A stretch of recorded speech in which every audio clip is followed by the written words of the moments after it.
What's up, world? It's your boy Philosopher here, and today we're going to have a really cool, easy lesson on 5 animal idioms. Idioms that involve animals or insects, reptiles, plants, any of those living creatures. We are going to get to it. So why waste time? We got 5 to go, and we haven't even started yet. So the first one we're going to learn for today is to smell a rat. Now, what is a rat? Boom. This is a rat. Rats are very dirty, they're very ugly. Most people don't like them. And if you go to New York City and you go take the trains, the metro, you will see rats on the tracks all the time. Like, it's very dirty in New York City. There's rats everywhere in the metro stations. But in this idiom, what does it mean to smell a rat? Well, it doesn't mean to do this. That's smelling a rat literally. But no, this is figuratively. When we say we smell a rat, that means we are suspicious of somebody or of something. So for example, let's say I'm walking in the street and some guy walks up to me and says, "Hey man, I lost my wallet. If you give me $10 and your phone number, tomorrow I will call you and give you $100 that I get from my mother."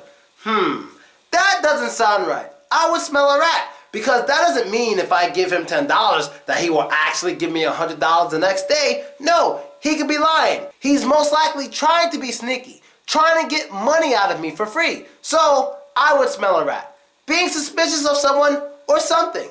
That's the first one. So let's get to the second one. And the second one for today is to play possum. Now, playing possum is a good one for married men. But first off, what is a possum? Boom! This thing.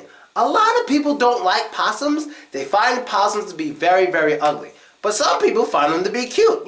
Some girls do. Very strange. But anyway, possums have one cool ability. A lot of times when they're afraid of being eaten or injured, they will play dead. They will pretend as if they're dead so the predator or the competitor would just walk away from them and not hurt them. So, how do we apply this to humans? Well, basically, when us humans play possum, we are pretending that we are asleep. So for example, let's say you're a man and you're married, and your wife wakes up in the morning to watch Sex in the City, some kind of TV show that most guys don't like. And your wife's trying to wake you up. She's saying things like, "Honey, wake up, we watch Sex in the City." But you're pretending to be asleep because you don't want to watch it. Good idea. Playing possum will keep you from watching TV shows that you don't really want to watch with your wife.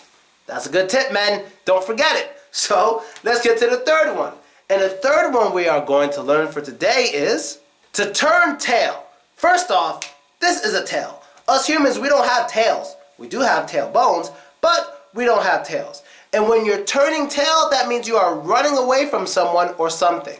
When you're turning tail, you are retreating. You are getting further away from the thing that is causing you problems. So for example, let's say there's some big drunk guy in the street. He's really bothering you. He's being mean. Hey, it might be a good idea to turn tail, as in run away from him or walk away from him, because he may be able to hurt you. Now, why is this called turn tail? Well, most animals have tails. And when one animal runs away from another animal, the animal in front usually has his tail facing the other animal because he's running away. And that's why we call retreating turning tail. And there you go. To turn tail is to run away from a person or a situation. So let's get to the fourth one. And the fourth one we're going to learn for today is a scaredy cat. Now, we all know cats. I shouldn't even have to put a picture.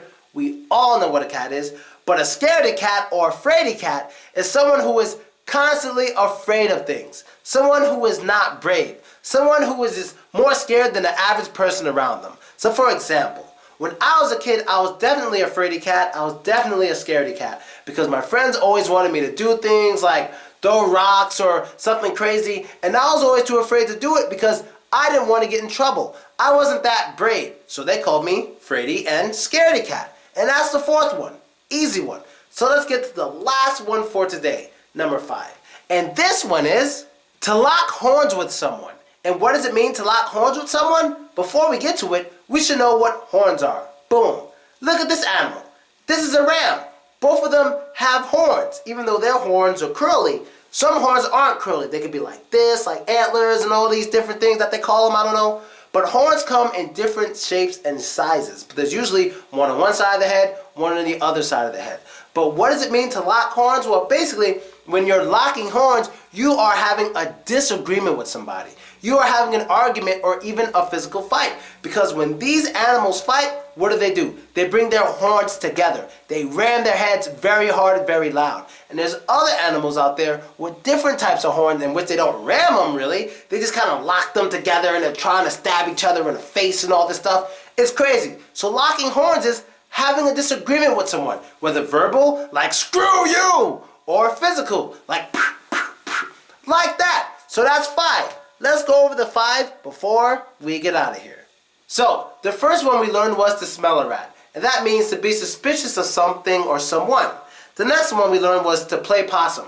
That's to pretend as if you're sleeping. Men, don't forget it. Next one is to turn tail. That's to run away from a person, animal, or a situation. Next one is a fraidy cat or a scaredy cat. Someone who is not brave at all. And the last one is to lock horns with someone. And when you lock horns with someone, that means you're having an argument or a fight. And that was pretty cool.